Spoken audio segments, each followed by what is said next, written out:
Bonjour, Martin Séguin pour Parlons Bois. Aujourd'hui, on répare un panneau de table.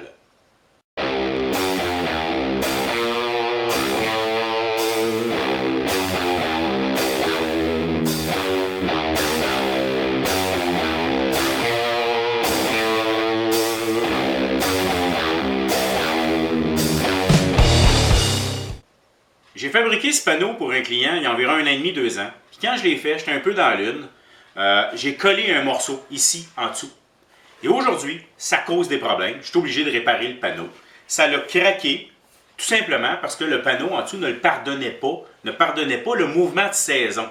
En plus, le panneau fait la courbe. On va réparer ça. Naturellement, avant de réparer, il faut démonter. Donc, j'ai dévissé cette planche qui était vissée en place et celle-ci était collée. Je l'ai décollée avec la technique de du savon à vaisselle que j'ai montré dans ma vidéo express l'autre fois. Donc, elle est démontée. De l'autre extrémité aussi. Maintenant, la technique à utiliser, c'est que j'ai plein de craques. Il faut que j'élimine ces craques-là.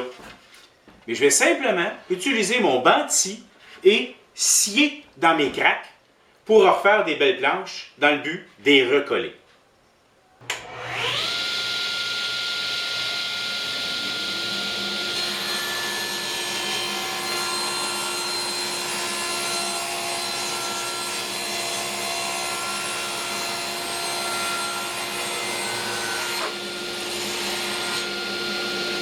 Maintenant, je vais recoller mes morceaux.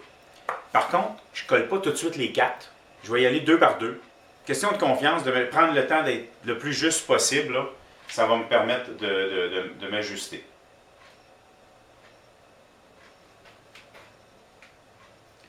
J'essaie de faire cette réparation sans refaire la finition. Je dois vous avouer que je suis très sceptique. Je suis à peu près certain qu'il va falloir que je le refasse. Pourquoi? Ben, même si j'arrive hyper juste, je suis sûr que je vais avoir de la colle qui va déborder. Ensuite, ça se peut que mes morceaux aient fait le rond un peu. Donc, j'arriverai pas parfaitement. Donc, je vais peut-être être obligé de me retaper la finition. On colle ça. Donc, bien en serre. On va laisser sécher. Et je ne suis pas parfait.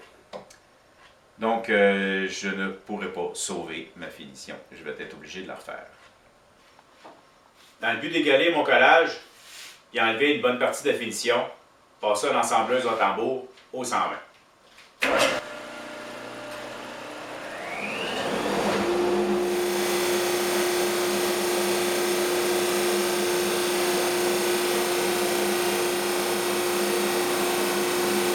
Je me pensais rendre la finition.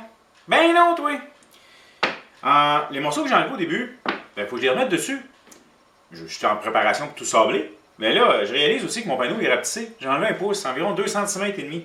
Mes petits morceaux sur le bout, faut que je les rapetisse.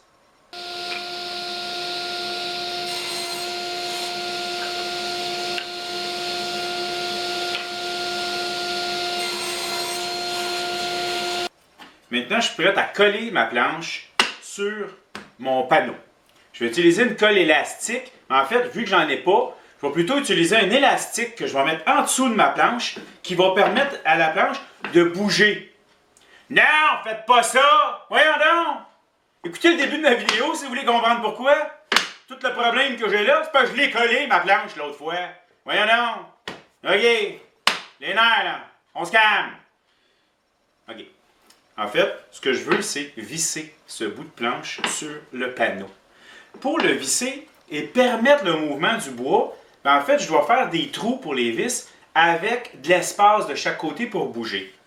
Je peux également déjà savoir qu'au centre, en fait, ça ne bougera pas. C'est les côtés qui vont bouger. C'est pas lui ici qui bouge puis que ça fait ça de ce côté-là ou l'inverse. Hein?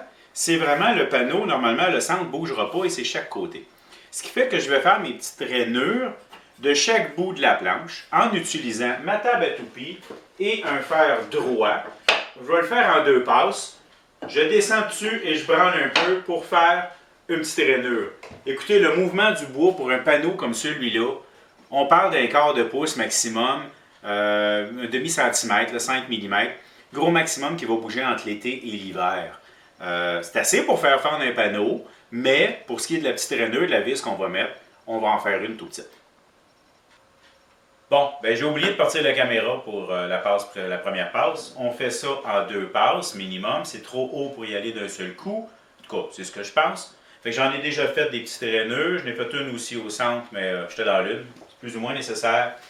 Notez aussi que vu qu'on marche en 2 passes, j'ai marqué le côté qui va sur le guide. Malgré le fait que je me pense au centre, je suis peut-être pas. Fait que je suis mieux de faire ma deuxième passe avec le même côté à côté sur le guide. Donc là, on va descendre ça tranquillement. Faites attention à ses doigts, mais c'est parce qu'il y a plus ou moins d'autres manières de faire pour tenir ce morceau-là. En tout cas, j'en connais pas. Si vous en connaissez une, envoyez-moi l'idée si vous voulez. Là. Mais bref, je vais descendre dessus et je vais finir pour passer au travers.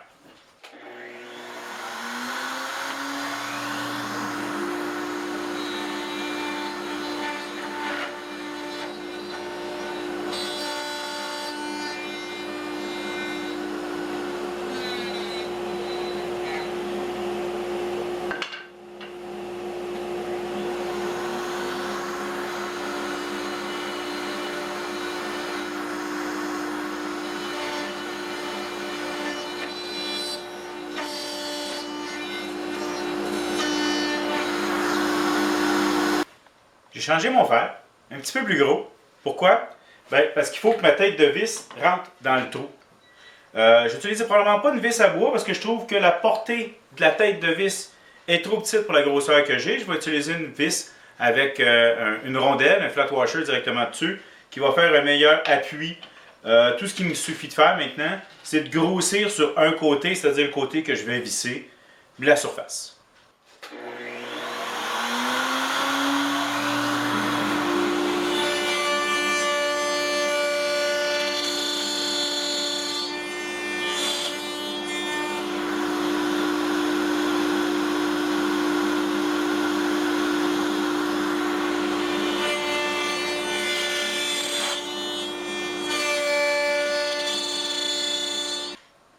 Avant de tout remonter ensemble, je veux tout sabler comme il faut. Je vais éliminer toute trace de l'ancien vernis. Aussi de la teinture, malgré le fait que je vais reteindre, ben, c'est que s'il y a encore du vernis, la teinture, elle n'imbibera pas. Et voilà.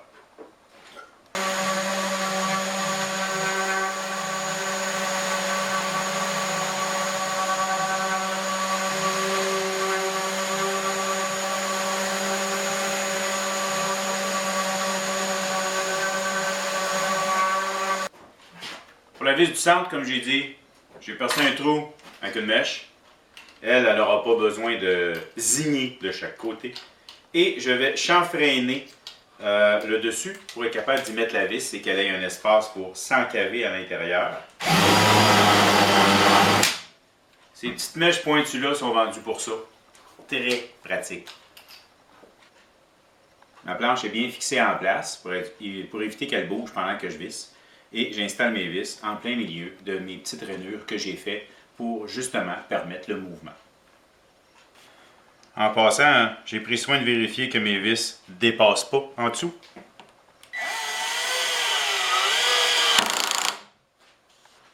Et c'est pas quelque chose qu'on met extrêmement fort, justement pour permettre le mouvement. Surtout que ça arrête, on laisse ça là. Même chose pour la dernière petite planche qui est avec le système des trous enchâssés.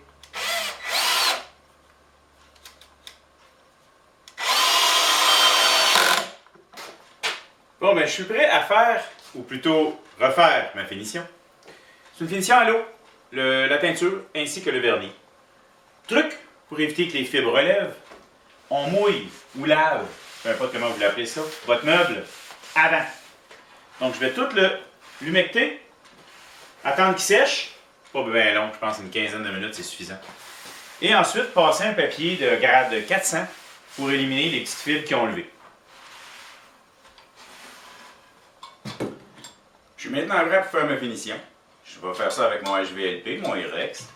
Et là, la première fois, lorsque j'ai fait le panneau, j'ai également fabriqué ma teinture. Bon, comme vous le savez, je fabrique ma teinture avec du Crawler FX, une forme de pigment qu'on mélange avec de l'eau. Si vous voulez plus de renseignements, allez voir ma section de vidéo sur les finitions. J'explique tout comment fabriquer la teinture, l'appliquer, le vernis et tout. Donc, j'ai tout simplement retrouvé ma recette. je vais m'en refabriquer l'autre et j'applique ma teinture des deux côtés.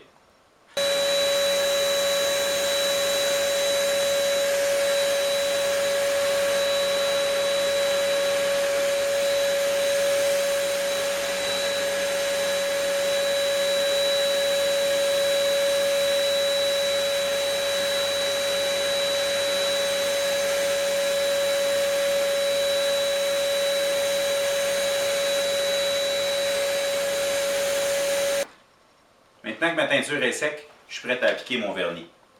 Vernis, on commence toujours par les champs avant de faire la surface plane. Et n'oubliez pas qu'un gallon a une date de péremption aussi. Maximum 1 an, environ un coup que le gallon est ouvert. Donc marquez la date dessus quand vous l'ouvrez. On va sabler entre les couches. On sable au 400 ou 600, un petit sablage léger, un ponçage léger. On le fait entre les couches de vernis ou de lac, mais jamais sur la teinture. On va l'enlever. Voyons. Donc, masque, lunettes, aération, on shoot.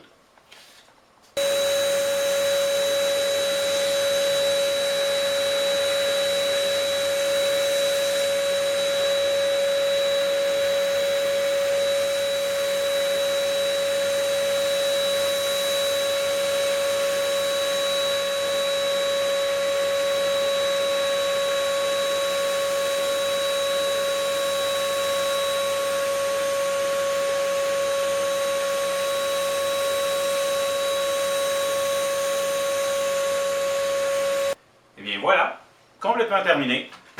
Ben oui, il est sec, j'y toucherai pas sinon. Bon, et voilà, 3 couches bien sablées entre chaque couche. Mon panneau est terminé. En fait, pour une deuxième fois qu'il est terminé. J'espère que vous avez apprécié. Merci.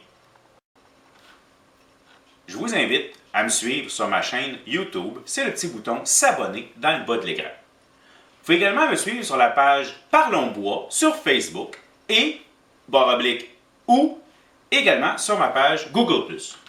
Ça m'arrive de donner des formations ici même dans mon atelier ou encore chez les gens. Il suffit de me contacter pour qu'on s'arrange. J'espère que vous avez apprécié. Merci.